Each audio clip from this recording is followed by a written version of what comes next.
Hello everyone, and here we are. You may notice a slight difference on our ALLi Q&A today because I'm not Dan Blank, but he is Michael Ronn. Hello Michael. Hi Orna, good to see you. Great to have you here as always to answer our member questions. And for those of you who are wondering and who haven't caught up with the news on the blog, Dan and I are going to be hosting a whole new segment on writing, creative writing. And so I've stepped into the chair to help Michael out with the Q&A, monthly our members Q&A for those who may be tuning in who haven't joined us before. This is where we take our ALLi members questions and we answer them. And if we can't answer ourselves, which happens rarely, we go off and we find out the answers for you and come back with it. And if you have questions yourself, you can put them into the comments. And if we have time, we will address them here. And if you're wondering what on earth is ALLi, that is the Alliance of Independent Authors. So these are questions from people who are self-publishing a book and who want to know more about how to make a great book, how to sell better, how to reach more readers, and how to run a great author business. And we accept questions on any of that across the full range of the publishing process. So Michael is the man with the question list. So who have we got first? All right. So our first question is from Bernadette, and she asks, Sandbun Publishers of New Delhi have proposed to publish an Indian print book edition of 2 of my police procedurals set in Fiji. The proposal is for a 50-50 cost and profit share. They'll send a full details and contract after I send them the manuscript. They say that I don't need a rights agent. I'm tempted, but skeptical. What should I do? Should I steer clear? Should I approach an international rights agent or take a risk? Well, we would say you should join the Alliance of Independent Authors because we have a contract vetting service. So we will be able to take a look at that contract very quickly for you and say to you whether it's a good contract or not.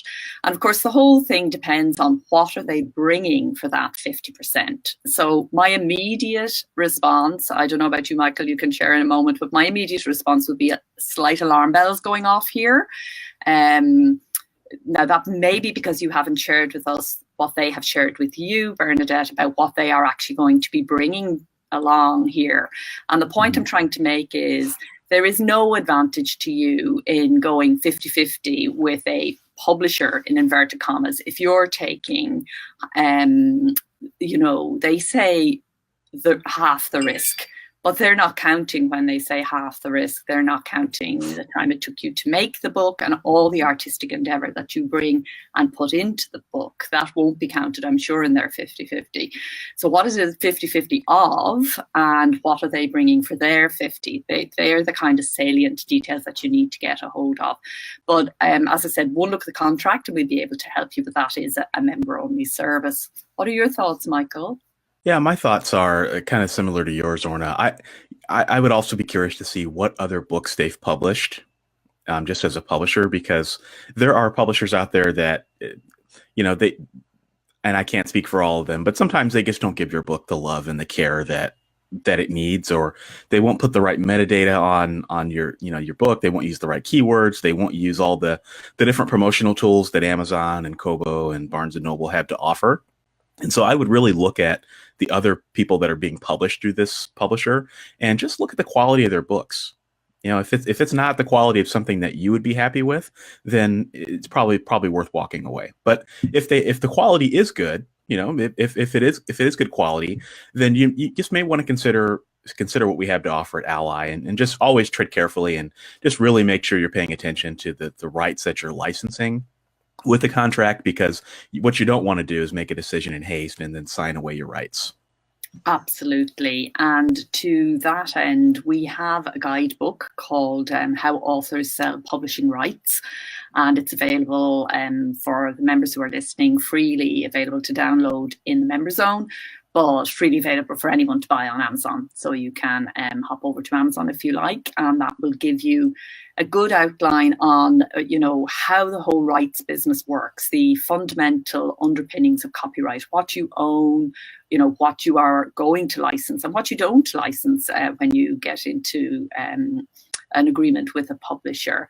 I will also give you tips on how to negotiate, because very often writers when they get an offer like this, look, we sit alone in a darkened room with our imaginary friends from one end of the year to the other. So when we get somebody writing to us and saying, I like what you're doing, I'd like to kind of help you, at least walk along beside you, we're flattered. We may feel validated in a way that, if we're having a bad day and we're wondering why we ever did this thing, all of that is going on at the emotional level. But for these people who are coming to talk to you, it's a business thing, which does not by definition mean it's a bad thing, but it does mean that they're approaching it from a business perspective, and they will expect you to do that too. They'll expect you to take your author hat off, put your publisher hat on, and negotiate. So if they have terms and conditions, they will be open to you coming back and saying, well, no, I do like that, but I don't like that, blah, blah, blah. There are, however, in every publishing contract, certain terms and conditions which are not negotiable. So that's one of the things that authors don't tend to know about, that we can help you with at ALLi, knowing which ones you do negotiate and which ones you don't, and also the parameters of what is an acceptable negotiation and what doesn't kind of make you look like that you're amateur at this, which there is no shame in being amateur at this, because authors haven't traditionally done this at all. So it takes a bit of time and a bit of practice. Like every aspect of our job, it takes a bit of time and a bit of practice to get good at it. So take a look at the book and have a think. As Michael wisely says, have a look at the other books they publish in terms of quality. Maybe have a look on Amazon KDP and see where those other books are selling. If they're not on Amazon, why not? And what benefit will the publisher be bringing to you, and so on. And do remember, in all of this, there's a huge amount. There is nothing in this business that you can't do for yourself. You are limited only by the amount of time and money you can or are willing to invest in this. So, if you are taking somebody in, remember, you're giving away a lot. So don't give it away for nothing. Exactly. All right. Well, we've got some comments live here. So Dennis Spender says, hello, I am near publishing my first novel and would like to know the steps I should take to publish in KDP. Okay, well, that is a great question, because everybody starts there. But actually, the best place I think we can direct you to for that is KDP's own excellent, what you call it, instruction. Tutorial, or frequently asked questions, and yes, they have a fantastic frequently asked questions section, which will tell you everything you need to know about the basics. There's also a post on the on the ALLi blog. There's a number of posts about Amazon. So if you go into our blog at selfpublishingadvice.org/ALLi blog, there you'll get the blog. And then if you go down into the search box and you just key in Amazon KDP, you will get up to 50 different posts about things to look out for, where things are now, because at Amazon things change very rapidly. But their own help desk is always bang up to date, so everything that they have written in their terms and conditions, in their frequently asked questions, in their steps, is up to date. And the other thing I would say is it's a learning by doing. So kind of start the process. You can't go wrong. You don't actually publish until you press that big publish button.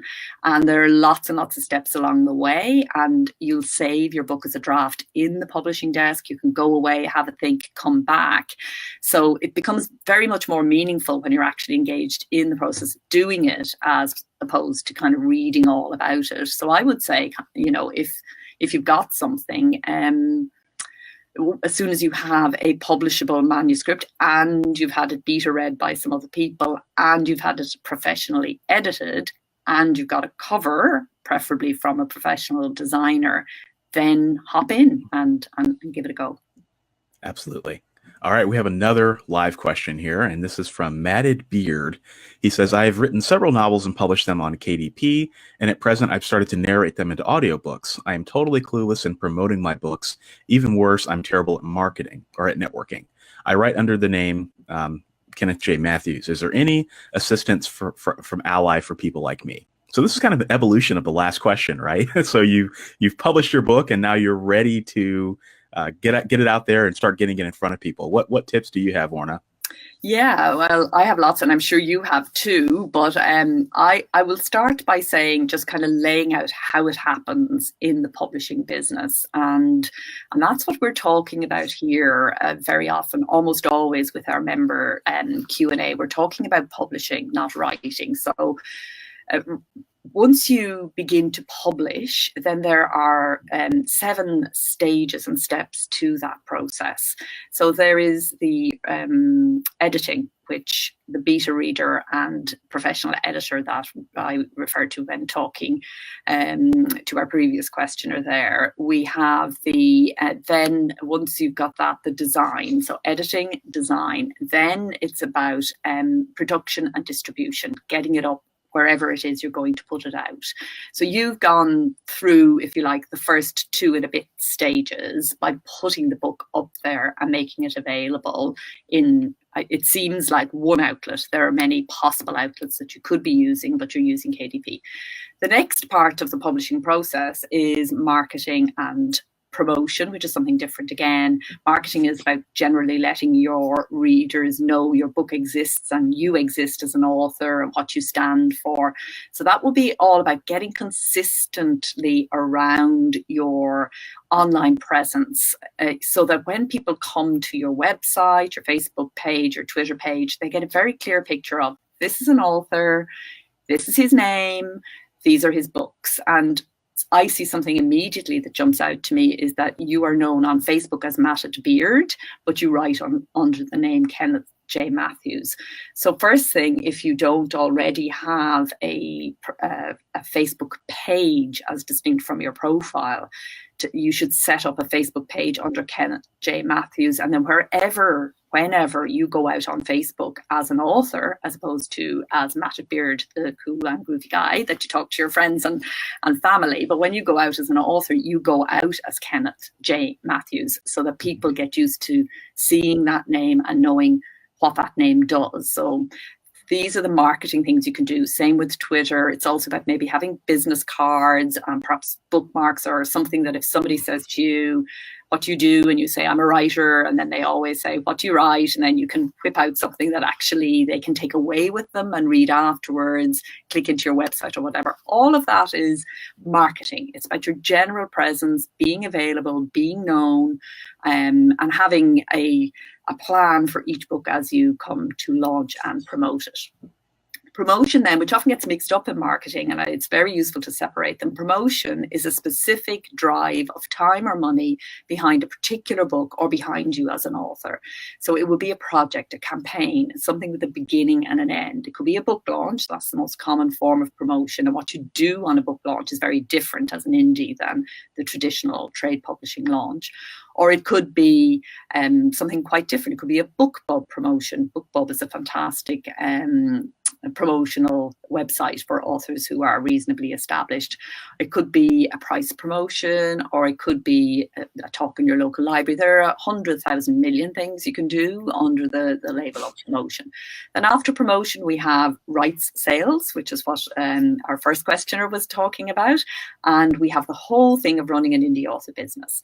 So the thing I would say to you more than anything, and I am going to let Michael come in with his very good tips now in a moment, but the thing I would say to you more than anything, Kenneth, may I call you Kenneth, because author to author, and the thing I would say to you more than anything is stop saying that you are clueless about promoting your books and start thinking about, how am I going to promote my books?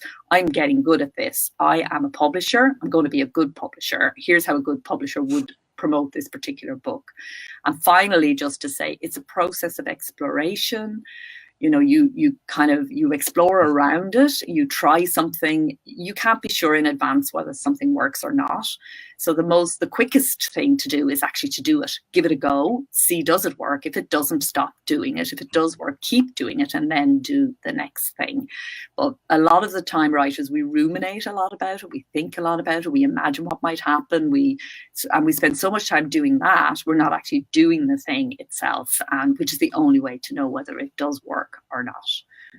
Michael. Yeah, that's great. And I think Orna hit on the people part of marketing perfectly. I can't add anything to that other than remember that there's also the product part of marketing, right? So what is the genre of your book? And it's amazing how many people you talk to where the authors don't know the genres of their book. What is the subgenre of your book? What is the subgenre of your book, right? And if you spend a lot of time investing in that and really understanding that, then that's going to help you figure out, okay, so I just heard everything Orna said about working with people and the networking piece. Who are the people that I need to actually be going after? Right. So what are the books that are similar to mine? What are the books that, I should not attach my book to, because readers of that book will hate this book. There's all sorts of things you want to think about. And just the target audience piece is critical, because if you don't get that right, if you don't understand the product and where your book, thinking about your book as a product is very important, right? Because you've just labored all of this time and energy and love into the book, and you finished it, which is fantastic. But now you've got to take that author hat off and put that business hat on, and remember that your book is a product. And so product goes on a shelf, a product goes in a marketplace. And so where do you fit? Where are your people? And investing a lot of time in figuring that out, I found, makes the promotion and the reaching out to people a lot easier when you're ready to do it. Because you can say, hey, author X, author Z, my book, this is my book. It's a lot like yours because it has X, this type of character. Your book has this type of character. It has this type of setting. Your book has this type of setting. And so you can draw comparisons to other writers to help them really understand, hey, yeah, this is a person I want to work with. This is a book that is absolutely similar to mine. And I've just found it makes that barrier much easier when you want to reach out to people, because you can actually show them what you have in common and what you can bring to the table. Absolutely. Brilliant advice. And that's why marketing goes before promotion. Don't put any time or effort into trying to promote until you've got all the marketing ducks in a row. And the most effective form of marketing and promotion, where they do kind of overlap, is email marketing for an author. So on your website, and at ALLi, we encourage every author to have a website, not just an author website, but a live, dynamic, functioning website that kind of keeps readers and other people appraised of what they're doing and what they're up to, with a blog, even if it's not kept up all the time, but that whenever something significant happens to you, that you do blog about it, so that if somebody goes on, they know what you're doing. And also, we are encouraging people more and more to make their books available for sale on their website, because we're finding that more and more readers are actually understanding that it's great for an indie author if you can buy from them directly, and they like to do that. And some readers are now actually seeking out writers so that they can buy directly on their website rather than buying through Amazon or somewhere else. But that's a bit of an aside. The main thing is that you have a website, which ideally is www.yourauthorname.something.com is the most common, but it doesn't have to be .com. But the main thing is that it is your author name. And I'm speaking particularly to those of you who are caught still in your first book. Very often authors set up a website for their book. Don't set up a website for you as an author, because that will be your business going forward, and you're going to write lots of books. So marketing, get all the marketing bits in a row, get all of that together, get your email, then sign up on your website, on your Facebook page, promote it on Twitter or wherever else you are online. Be online. That's the most important thing. Be out there having chats and so on. And the idea is that when you draw somebody into your website, you're going to give them something nice from your writing, something that's very representative of what you do, as a bit of a gift if they sign up for your communications with them. And you will find that it is those people you will communicate with directly through email in that way, using a service like MailChimp or ConvertKit or one of those, not each individual email answered one by one or sent off from your Google Mail. That's not how it works. Yeah, don't do that. No, don't do that. But using one of the great email tools, you will find that those people that you write to directly, they will become the core of your readership. They're the people who will buy from you again and again, and go on to tell other people about what you do and really become the core of your marketing. And it's one of the beautiful things now about being an author today is that we can draw our readers in so close. I'm old enough to remember when you could only sell your books through bookstores, and the only correspondence you ever had was when somebody sat down and wrote you an actual letter, and that went from them to your agent, and your agent got it to your publisher, and your publisher got it to you.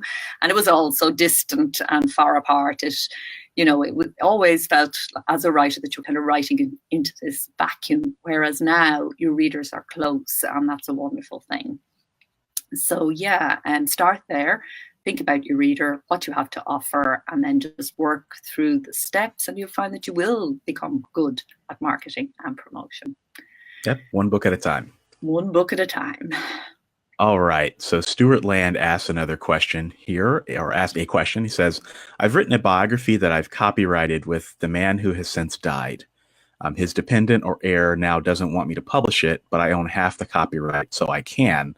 Do I have to give them half the profits, regardless of me writing the book, or can I take out the time it took me to write the book? So essentially, can I publish a book that is copyrighted and there's a dispute? Very, very interesting question. So, as ever in these cases, it comes back to the contract. So, first of all, Stuart, do you have a signed contract? It is by no means certain, by the way, that you can actually publish. It may well be part of the agreement that you can't, that, in the event of either party not being able to, for whatever reason, the book goes out of.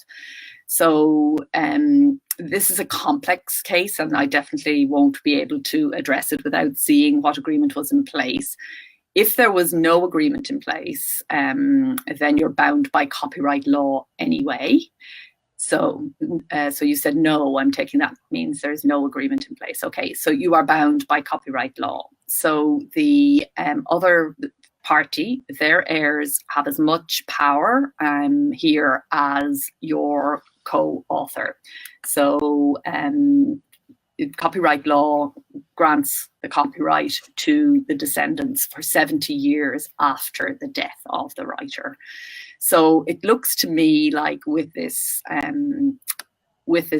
project, you would be well advised not to pursue this, in the sense that it's going to take a lot of your creative energy if they are very adamant that they don't want to publish, it's going to take a lot of your creative energy trying to make that happen. And I'm not at all sure that you would be successful at the end of that.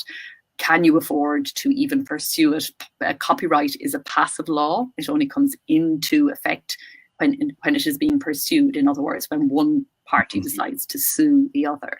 So to be clear, you would be breaking the law to just go ahead and publish it yourself if the heirs clearly do not want you to do it. What about taking the content that was in there and creating another book standalone with you as a single author? Might that work for you? Well, that would be our advice anyway. Anything to add? That's a tough topic, because copyright law is so complex. Because there's also an element of what the gentleman that passed away, what he left to his family, and were there any stipulations on the copyright in the will? It just gets complicated really quickly. And so what I would tell you is, if there's no way for you to reach an agreement with the family, then I just would tread very carefully. So, all right. Let's see. We have another question here from Maureen Slavin. I haven't finished my book yet, but was interested to hear what you both had to say about the process of publishing. I am taking all the nuggets of wisdom you're sharing. You convinced me that I should be a member of ALLi. Well, Maureen, that's great. We're glad to have you. So not a question, and no question, you should be a member of ALLi. Exactly. You absolutely should be a member. And thank you to all of you who are commenting, and also for those of you who are giving reactions as well. So we've got a like, and that's all good stuff. So, all right. Yeah, so we're coming to the end of the show for this month. And just to let you know that this goes out, we do it live here on a Saturday because that's the only time that Michael and I, two very busy people, can get together. But the show will go out as part of the ALLi podcast, which goes out every Saturday. Now, today's, the one that's being broadcast in today's podcast is last week's show, which was with Tim Lewis. That's our beginners self-publishing salon. And this show will go out on podcast and audio and can be downloaded on iTunes and all your favorite audio places. And this will go out next Saturday on our blog. So you can sign up on the blog to get reminders of our live our live shows or our podcast, whichever way you prefer to consume the content, as they say.